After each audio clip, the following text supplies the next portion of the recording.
Somewhere in the wilderness of Judah, a barren, bone-dry corridor of earth south of Jerusalem, where limestone cliffs collapse into shadow and the wind carries nothing but dust and danger, a man is hiding.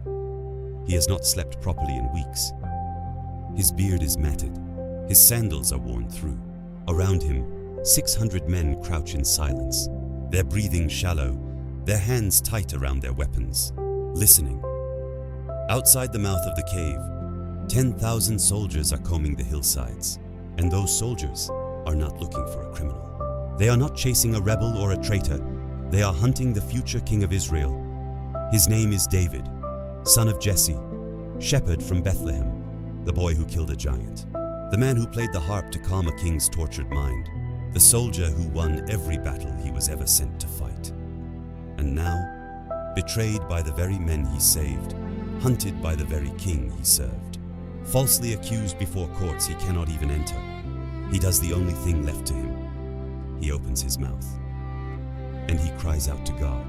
What follows is not just a poem. It is a legal case. It is a battle cry.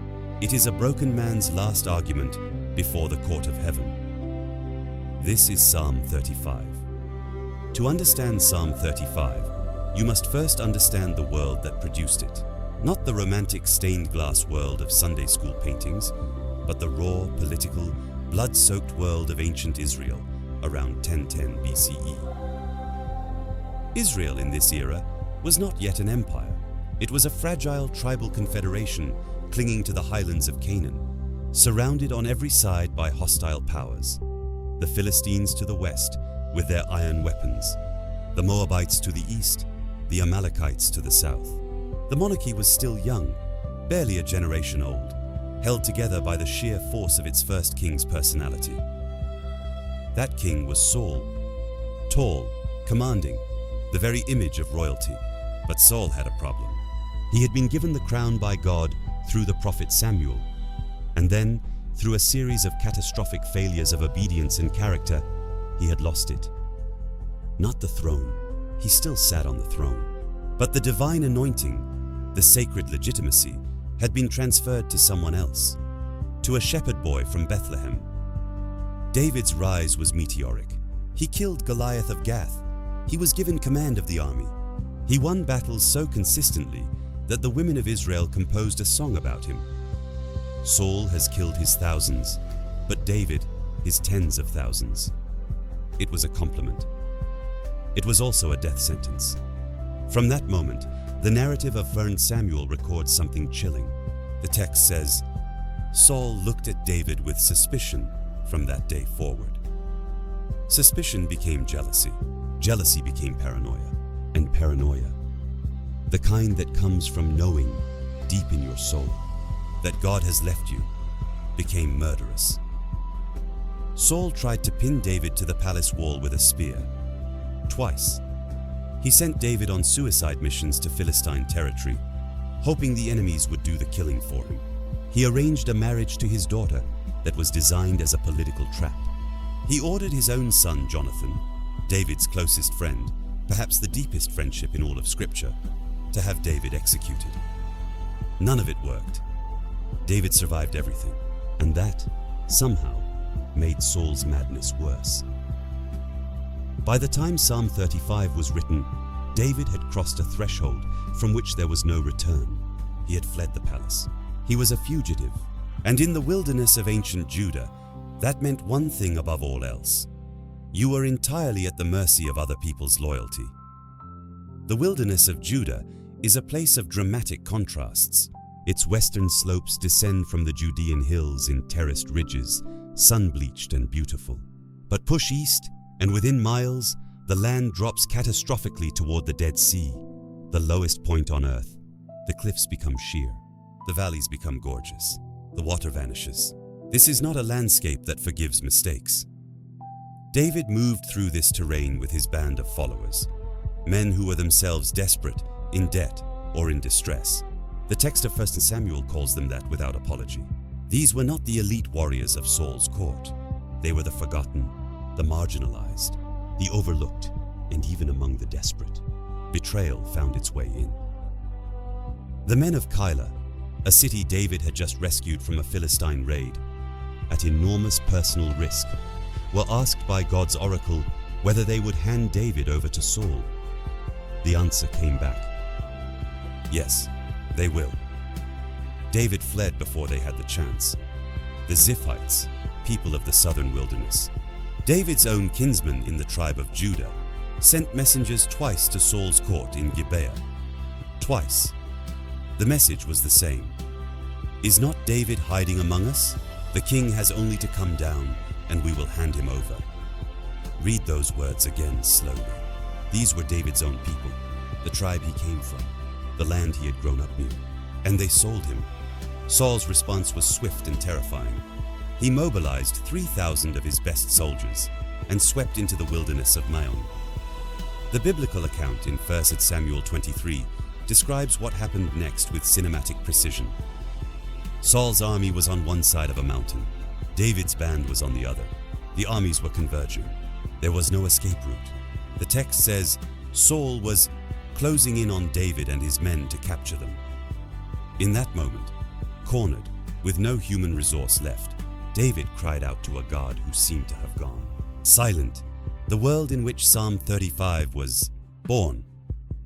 Scholars have long recognized something remarkable about the literary architecture of Psalm 35. It is not a simple prayer.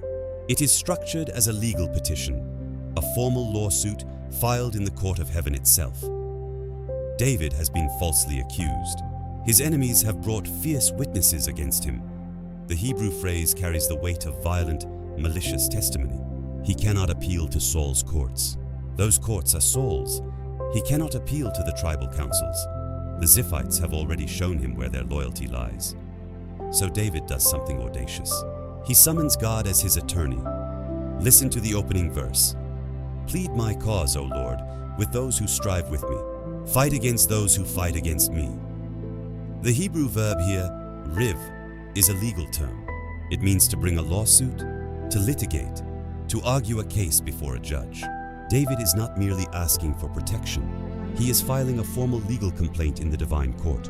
He is demanding that God take the stand, not as a passive witness, but as his advocate. And then, in verses 2 and 3, the metaphor shifts. God the lawyer becomes God the warrior. Take hold of shield and buckler and stand up for my help. Also draw out the spear and stop those who pursue me. In David's world, every trained soldier knew exactly what this imagery meant. The magen was the small round shield carried by foot soldiers for close combat. The tzina was the great rectangular shield, the size of a door, carried by a shield bearer before a commander. The same kind of shield Goliath had when David faced him with only a sling. To a man who had spent his life on the battlefield, this was not metaphor. This was the living language of survival. And then comes perhaps the most psychologically devastating verse of the entire psalm. After all the military imagery, after the appeal to God as warrior and lawyer, David says simply, "Say to my soul, I am your salvation." It is a whisper inside a war cry. Behind the legal arguments, behind the battle language, behind all the formal petitions, there is a man who needs to hear, personally, intimately, that God is still with him. Not God the cosmic judge, not God the divine warrior, just God, his God, saying, "I am here, I am yours, you will not be lost." The scholar Alexander Maclaren captured this perfectly when he wrote, "The outward side of divine activity, turned to the foe, is martial and menacing. The inner side is full of tender, secret breathings of comfort and love." This is the paradox at the heart of Psalm 35. It is simultaneously the most fierce and the most vulnerable thing David ever wrote. But the psalm grows even darker before it grows lighter. Because in its second movement, verses 11 through 16, David reveals the detail of his pain that makes this psalm not merely a warrior's lament, but one of the most searing descriptions of relational betrayal in all of ancient literature. Fierce witnesses rise up. They ask me things that I do not know. They reward me evil for good, to the sorrow of my soul. The phrase, "things I do not know," is crucial. His accusers have fabricated charges so elaborate, so disconnected from reality, that David cannot even construct a defense. You cannot refute an accusation you cannot comprehend. But it is the next section that breaks the heart completely. But as for me, when they were sick, my clothing was sackcloth. I humbled myself with fasting, and my prayer would return to my own heart. I paced about as though he were my friend or brother. I bowed down heavily, as one who mourns for his mother. David is describing something specific. These enemies who now mock him in his misfortune, who gather against him like wolves sensing wounded prey. These were people he once loved. When they were sick, David put on sackcloth. In the ancient Near East, sackcloth was the coarsest, most uncomfortable garment imaginable. Rough burlap fabric worn directly against the skin as an act of mourning and intercession. You wore it when someone you loved was dying. David wore it for these men. He fasted for them. He prayed for them with such intensity that the text says his prayer returned to his own heart, a Hebrew idiom meaning he poured out everything he had, gave all of himself to the act of intercession, and was left empty by the effort. He grieved for their sickness as a man grieves for his mother, and they repaid him by celebrating his persecution. Let them shout for joy and be glad, who favor my righteous cause. And let them say continually, let the Lord be magnified, who has pleasure in the prosperity of his servant. And my tongue shall speak of your righteousness, and of your praise all the day long. The historical scholarship here is significant. Many commentators connect this specific description to David's relationship with the members of Saul's court. Men he had served alongside, eaten with, fought alongside, perhaps even wept with, who then became instruments of Saul's campaign of slander and legal harassment against him. The false witnesses of verse 11 echo remarkably with the documented accounts of Doeg the Edomite, Saul's chief official, who fabricated a narrative against David and then massacred 85 priests at Nob as a consequence of David's alleged treason, a betrayal so monstrous that it reverberates through multiple psalms. In verse 15, David describes the scene he envisions happening without his knowledge. But in my adversity, they rejoiced and gathered together. Attackers gathered against me, and I did not know it. Imagine it. Secret meetings, whispered conspiracies, plans being made over meals and in the shadows of the palace corridors, all aimed at a man who was fasting and weeping for the very people plotting his destruction. The word the text uses for mockers in verse 16 is hanef, the ungodly, the profane, the hypocritical, men who smiled at feasts while sharpening the knife they intended to drive into his back. What makes Psalm 35 extraordinary as a piece of ancient poetry is how precisely its imagery maps onto the physical landscape of its creation. Consider verse 5. Let them be like chaff before the wind, and let the angel of the Lord chase them. In ancient Israel, grain was threshed on elevated hilltops, flat, exposed plateaus where the wind swept in reliably from the Mediterranean. Farmers would toss the harvested grain into the air with wooden forks, and the wind would carry away the chaff, the worthless husk, while the heavy grain fell back to the threshing floor. Chaff had no weight, no substance, no root. It went wherever the wind sent it. David, living in these very highlands, watching these very threshing floors from the hillsides where he hid, used this image with the precision of a man who grew up understanding it in his bones. His enemies, however powerful they seemed, however many soldiers Saul had at his disposal, were, in the sight of God, nothing but chaff, weightless, purposeless, at the mercy of a breath. Verse 6 deepens the image. Let their way be dark and slippery, and let the angel of the Lord pursue them. The wilderness paths of Judah were notoriously treacherous in bad conditions. The limestone shelves that formed the natural pathways became glass smooth when wet. The trails along the cliff edges above the Dead Sea gorges offered no margin for error. A single misstep in pursuit was a fatal one. And in verse 7, the hunting metaphor emerges, one with which David the shepherd would have been intimately familiar.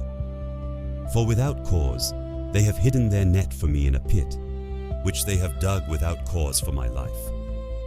Pit traps and nets were the standard hunting methods of the ancient Levant, used for everything from birds to large game. The pit would be concealed with brush and dirt. The net would be staked around the edges. The animal would walk into the clearing, suspecting nothing, and fall. David uses this image with terrible precision. His enemies had invested time, labor, and cunning into building a trap for him. They had not simply lashed out in anger. They had planned. They had prepared. They had waited, and he had done nothing. Without cause, the psalm says twice, to deserve it. The scholar Derek Kidner noted that the phrase "without cause," appearing twice in quick succession in verse 7 and again in verse 19, touches the very nerve of David's pain. The Psalms, Kidner wrote, make us uniquely sensitive to the particular anguish of injustice, not merely suffering, but undeserved suffering, not merely losing, but being made to lose by people who know you are innocent. And then, in the third movement of the psalm, beginning in verse 22, something shifts, not the circumstances. The circumstances have not changed. David is still hunted. His enemies are still celebrating. The wilderness is still dangerous and dark. What shifts is David's posture before God. This you have seen, O Lord. Do not keep silence. O Lord, do not be far from me. The Hebrew word translated keep silence is harash, and it carries with it the image of God as a judge who has witnessed everything and has not yet rendered a verdict. David is not questioning whether God saw. He knows God saw. He is questioning why God has not yet spoken. And then comes verse 23, the psalm's great climax, the line from which this entire documentary takes its title. Stir up yourself and awake to my vindication, to my cause, my God and my Lord. Awake, the audacity of that word. David, a fugitive hiding in a cave, is telling the creator of the universe to wake up. It is the language of intimacy so raw, it borders on impertinence. It is the kind of thing you only say to someone you trust completely, because you know they can take it, because you know they are not absent, because even your desperation is itself a form of faith. The legal structure of the psalm reaches its resolution here. David is not demanding vengeance for its own sake. He is asking for a verdict. He wants the divine court to examine the evidence, to look at his conduct toward his enemies, to see their treachery in return, and to declare what is simply, factually true, that he is innocent. Vindicate me, O Lord my God, according to your righteousness, not according to David's power, not according to his military strength or political connections. According to God's righteousness, the Hebrew tzedakah, which carries the weight of rightness, righteous ordering, the world being set the way it was always meant to be. And the psalm ends not in fire and judgment, but in praise, or translated, prosperity here is shalom, peace, wholeness, completeness. David's ultimate desire is not the destruction of his enemies. It is his own shalom, and he believes, even in this moment, even in the cave, even in the dark, that God takes pleasure in the wholeness of his servants. This is the theological heartbeat of Psalm 35, a God who is not indifferent to the suffering of the innocent, a God who is watching, who is capable of waking, who will eventually act. We do not know precisely when the crisis that produced Psalm 35 resolved. The biblical narrative tells us that just as Saul's army was closing in on David in the wilderness of Maon, surrounding him on the mountain with no escape route remaining, a messenger arrived from the palace. The Philistines were raiding Israel's northern territories. Saul was forced to withdraw. The pursuit ended. David escaped. It was a rescue so dramatic, so perfectly timed, that the Israelites gave the place a name, Selah Hamalekoth, the Rock of Division. The place where the world split open at exactly the right moment. David eventually returned from the wilderness. He became king. He built an empire. He brought the Ark of the Covenant to Jerusalem, dancing before it with an abandon that scandalized the aristocracy and delighted the common people. He wrote songs of such beauty that 3,000 years later, they are still sung in cathedrals, in synagogues, in tiny churches in the highlands of Ethiopia and the townships of South Africa and the apartment buildings of Seoul. And the man who almost destroyed him, Saul, died on a battlefield, impaled on his own sword, in a moment that could only be described as a man being caught in his own net. But here is what matters most. Here is why Psalm 35 endures not as a historical curiosity, but as a living document. Because David's experience is not unique. It is, in fact, terrifyingly common. Every person who has ever been falsely accused, in a workplace, in a courtroom, in a family, knows the specific anguish David describes. Every person who has ever loved someone generously, only to have that love weaponized against them, has felt the particular weight of verse 12. They reward me evil for good, to the sorrow of my soul. Every person who has ever felt the silence of God, who has cried out in the dark and heard nothing back, who has wondered whether heaven is paying attention, who has asked the ancient question, Lord, how long will you look on? Has prayed, in some form or another, the prayer of Psalm 35. The psalm does not offer easy answers. It does not promise that the vindication will come quickly, or that it will look the way you imagined, or that you will live to see it. What it offers instead is something far more durable, a framework, a language, a permission. The permission to be honest with God about the injustice you are experiencing. The permission to bring your case before a divine court that sees everything, forgets nothing, and is, ultimately, just. The scholar Spurgeon, writing in the 19th century, said of this psalm, "Every saint of God shall have this privilege. The accuser of the brethren shall be met by the advocate of the saints." 3,000 years after David crouched in a cave in the Judean wilderness, covered in dust and desperation, and turned his suffering into a legal brief addressed to the Almighty, that promise has still not been cancelled. The cry of the hunted king is still echoing, and somewhere, in some dark place, some ordinary person is discovering for the first time that they are not alone in it. And my tongue shall speak of your righteousness and of your praise all the day long.